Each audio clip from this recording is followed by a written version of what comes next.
Oi, pessoal, tudo bem? Na aula de hoje, a gente vai voltar para frente e dando continuidade aos estudos de trabalho, potência, rendimento, nós vamos ver formas de energia. Hoje, nós vamos falar sobre energia cinética. Vamos lá?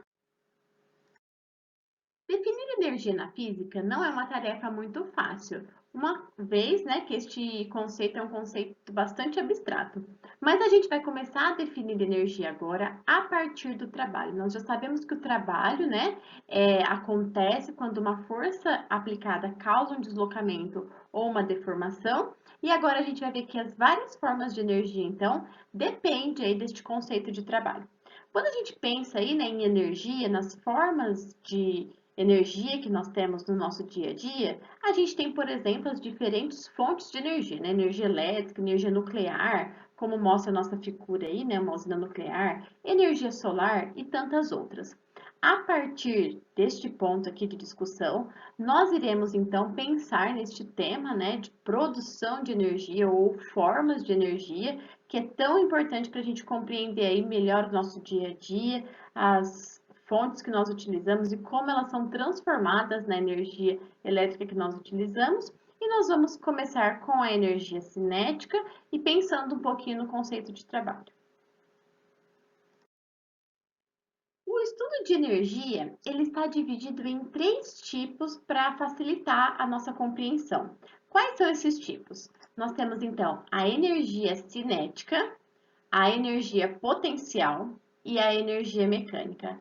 Nós vamos começar na aula de hoje estudando energia cinética e vamos dar continuidade nas nossas próximas aulas da frente A, pensando aí nessa energia potencial, nessa energia mecânica e na conservação de energia. Claro que nós vamos dar continuidade aos estudos de energia com fontes de energia e até mesmo a parte de elétrica ao longo dos nossos estudos em física, né? Tanto neste primeiro ano quanto nos anos seguintes. Mas já é o nosso início, né? Nossa introdução a este tema, pensar nessa divisão aí, nesses três tipos de energia para os nossos estudos posteriores. Então, hoje nós vamos começar com a energia cinética, analisar como é que a energia cinética é avaliada no nosso dia a dia, como é que ela surge, em quais momentos nós teremos energia cinética, e depois nós vamos estender essa compreensão de energia para outras situações. Então, pensando um pouquinho na energia cinética, esse termo cinética vem trazer aí a ideia de movimento. Então, a energia cinética é a energia relacionada com o movimento de um ou mais corpos, né? Independente da quantidade de corpos que nós estivermos analisando, a energia cinética surge sempre em que esses corpos tiverem aí em movimento. Então, para que haja a energia cinética, uma condição bastante importante é a condição aí de existir velocidade. Se não há velocidade, não tem como a gente analisar a energia cinética, uma vez que essa energia será zero. Então, toda vez que a gente precisar analisar a energia cinética, este objeto precisará estar em movimento. Então, a gente vai pensar aí, né? Se um corpo não tem movimento, se ele está em repouso, a sua energia cinética é nula. Isso é muito importante a gente ter em mente que corpos em repouso não apresentam energia cinética, uma vez que este valor será zero. Corpos em movimento apresentam energia cinética e nós vamos analisar a energia cinética a partir da seguinte expressão. Então, matematicamente, a gente vai analisar a energia cinética a partir dessa expressão: massa, velocidade ao quadrado, dividido por 2. Essa expressão é a expressão que nos ajuda a calcular a energia cinética e nós temos aí no Sistema Internacional de Medidas a energia sempre medida em joules, né? Olha a nossa relação com o trabalho. A gente já viu que o trabalho tem a sua medida em joules. Então, para isso, né, para estar no Sistema Internacional de Medidas, a massa que nós estamos utilizando aqui para o nosso cálculo precisa estar em quilograma e a velocidade em metros por segundo, sempre em unidades do Sistema Internacional de Medidas. Nós já sabemos que quilograma, metro ao quadrado por segundo ao quadrado, né?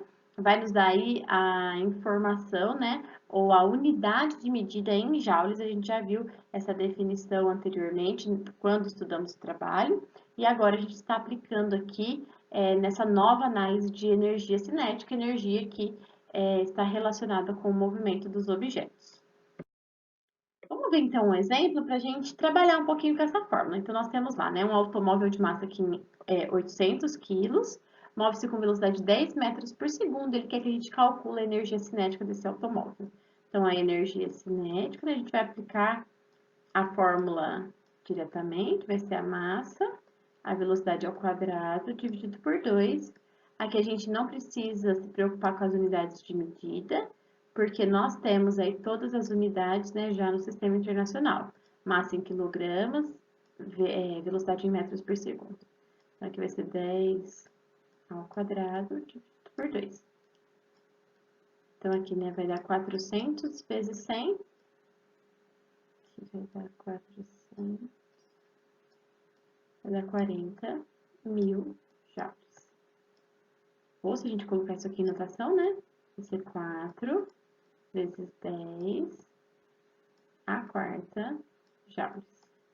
Então, tá aí nosso cálculo de energia cinética a partir desse objeto, né, que é um carro, que tem uma massa de 800 quilos e que está numa velocidade de 10 metros por segundo. E aí a gente vai relacionar, então, a energia cinética, né, com o trabalho, com o que nós já conhecemos sobre a grandeza chamada trabalho, né? E essa relação da energia cinética com o trabalho é conhecida como teorema da energia cinética ou teorema do trabalho com a energia, né? É extremamente importante a gente analisar, né, essa relação que é trabalho e energia cinética, uma vez que em muitos casos a gente vai utilizar essa relação para calcular o que um exercício pede, esteja ele pedindo algo relacionado às formas de energia ou algo relacionado ao trabalho e à força que foi aplicada. Então, vamos pensar um pouquinho aí, né? Nós temos um bloquinho vermelho que está com uma velocidade inicial e nele foi aplicada uma força constante, né?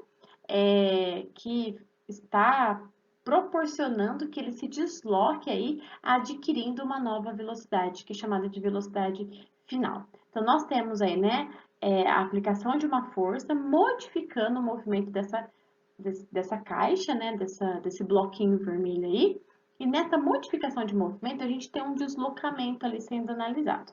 Então, vamos pensar nessa situação.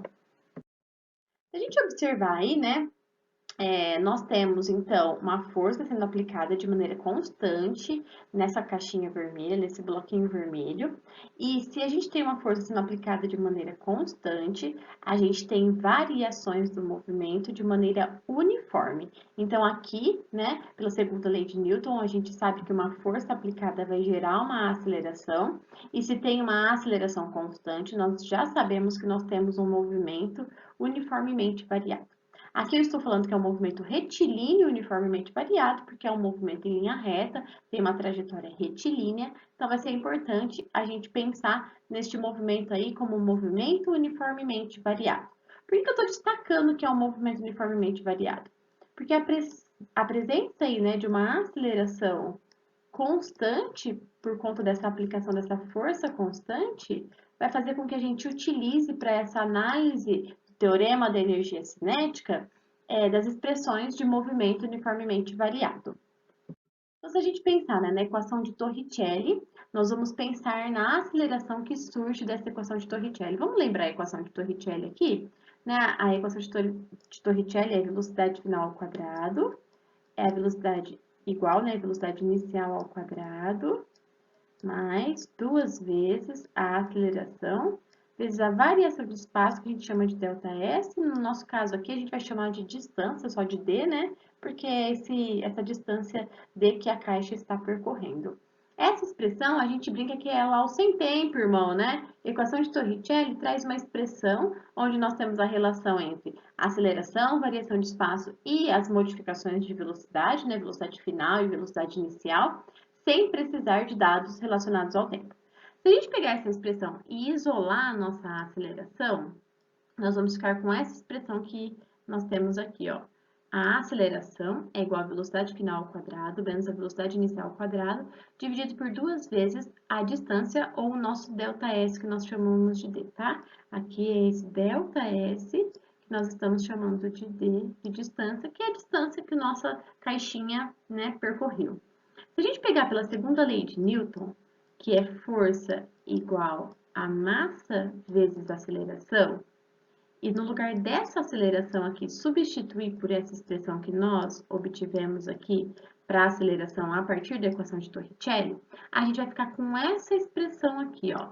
Então, a força é igual a massa vezes a velocidade final ao quadrado menos a velocidade inicial ao quadrado, dividido por 2 vezes a distância.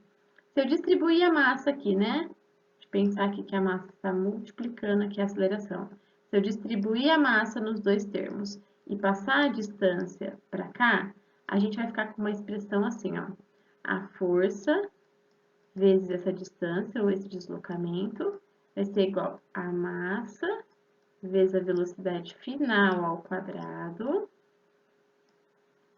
menos a massa vezes a velocidade inicial ao quadrado. Tudo isso dividido por 2, eu posso ainda distribuir o 2, né? Abrir essa subtração aqui em duas frações, que é o que a gente vai ver no slide a seguir, como fica essa expressão.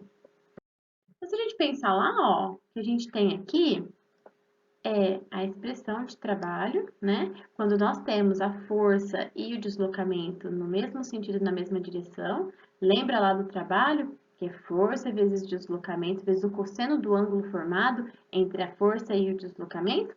Como a força e o deslocamento estão na mesma direção e no mesmo sentido, aqui não há ângulo formado. Então, o cosseno de zero é igual a 1, a nossa expressão de trabalho fica só força vezes o deslocamento. Aqui, massa, velocidade ao quadrado dividido por 2 é energia cinética. Se a massa é final, né, é energia cinética final, que é o trabalho, né? E aqui a gente tem energia cinética inicial.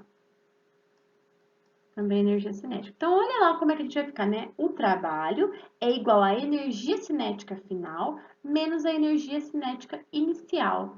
Final menos inicial traz uma variação. Então, olha só como é que fica esse teorema. O trabalho, né? Vai ser igual, então, à variação dessa energia cinética. Então, nós temos lá o trabalho, é igual à energia cinética final menos a energia cinética inicial, que vai dar, então, a variação. E aí, né, a gente chega nessa expressão, que é conhecida, então, como teorema da energia cinética. O trabalho é igual à variação da energia cinética, né? Então, toda vez que há uma força atuando ali, né, estabelecendo um trabalho, né, um trabalho de uma força resultante que vai atuar sobre um corpo, há então uma variação de movimento neste corpo, o que gera uma variação de energia cinética, uma vez que a energia cinética avalia o movimento de um corpo. Então, olha como as coisas estão interrelacionadas, né? Ao mesmo tempo que nós temos um trabalho sendo realizado por ação de uma força constante, esse trabalho está gerando um deslocamento e esse deslocamento é analisado a partir da mudança de movimento que ele causa no objeto, e aí nós temos esse teorema da energia cinética. Então, o trabalho vai ser igual à variação dessa energia cinética. Alguns pontos importantes, nós não podemos esquecer que quando nós temos aí, né, uma força sendo aplicada a um determinado corpo, né, o trabalho é calculado, não se esqueça da expressão do trabalho, né, que vai ser importante. O trabalho vai ser calculado aí pela força, vezes o deslocamento, vezes o cosseno do ângulo formado entre a força e o vetor deslocamento. E aí a gente vai relacionar então com a nossa energia cinética, né?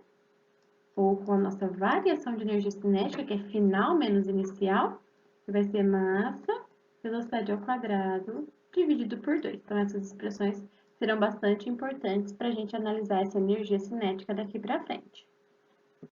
Então, vamos pensar num exemplo, né? Ele fala assim, ó, um corpo de massa de 4 kg está sob a ação de 4 forças, como mostra a figura, e move-se para a direita. Então, ele tem um movimento aí para a direita, então a resultante dele é para a direita.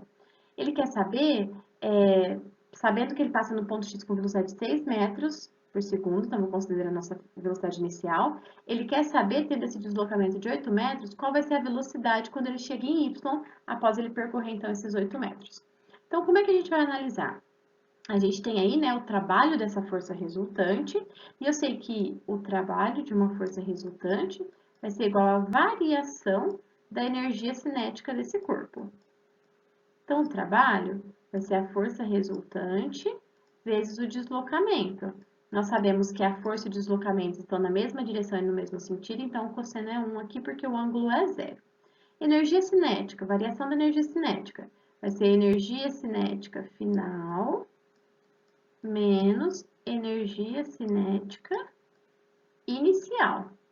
Então, aí vai aparecer a velocidade inicial e a velocidade final a partir das energias cinéticas. Então, a força aqui é a força resultante. Olha o conjunto de forças que nós temos aplicados neste corpo de massa de 4 kg, né? A força peso e a força normal, que são de módulos iguais, né? Mas estão em sentidos opostos na mesma direção, então elas se anulam aqui, né? Se cancelam, dá resultante zero aqui na nossa vertical. E na horizontal vai ser a F1 menos a F2, né? Que ele deu os valores aqui, ó.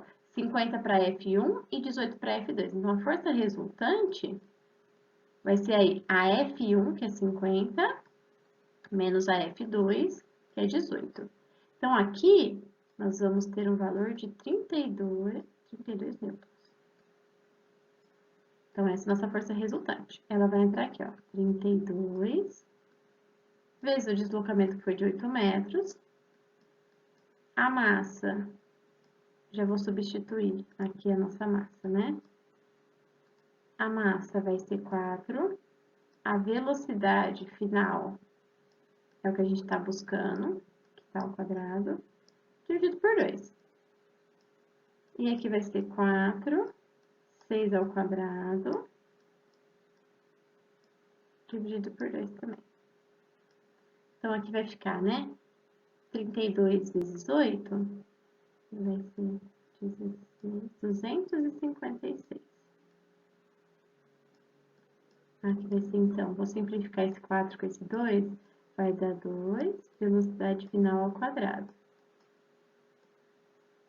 E aqui, ó, também vou simplificar, né? Vai ficar 2 aqui, 6 ao quadrado é 36, vezes 2 vai dar 72. Vou passar esse 72 somando aqui. Nós vamos ficar assim, ó. 2 vezes a velocidade final ao quadrado. O 72 vai passar somando, né? O 256. Vai ficar 256 mais 72, que vai dar 328. Se eu passar esse 2 dividindo aí, a velocidade final ao quadrado vai ser igual a 328 dividido por 2, que vai dar 164. E aí, agora a gente vai tirar a raiz. Não vai dar uma raiz exata, mas dá pra gente tirar a raiz. Vai dar raiz de 164.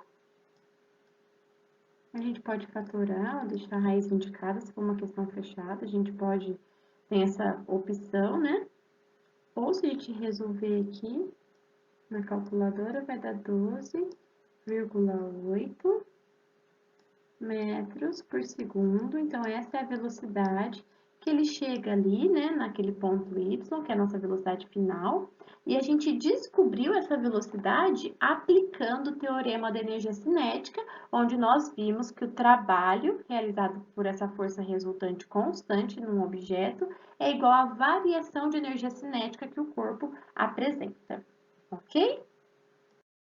Pessoal, na aula de hoje nós trabalhamos então com a energia cinética e o teorema da energia cinética, que relaciona a variação de energia cinética de um corpo com o trabalho que uma força constante realiza, né, neste corpo. Os conceitos teóricos desta aula estão lá no nosso livro 2, né? Nós temos o livro 2A, frente A, nas páginas 30 até 32. Então, deem uma olhadinha, uma retomada nos conceitos teóricos. E eu vou deixar os exercícios de 1 a 8 das páginas 32 e 33. Façam com atenção e com carinho que eu corrijo na próxima aula. Um beijo, bons estudos. Estou morrendo de saudade de vocês. Vou deixar aqui uma tirinha, né? Demonstrando todo o meu amor listradinho por vocês, né? Meu amor e meu carinho. E eu espero que vocês estejam bem, com saúde, em segurança e que a gente se encontre muito em breve, tá bom? Um beijo e até a próxima!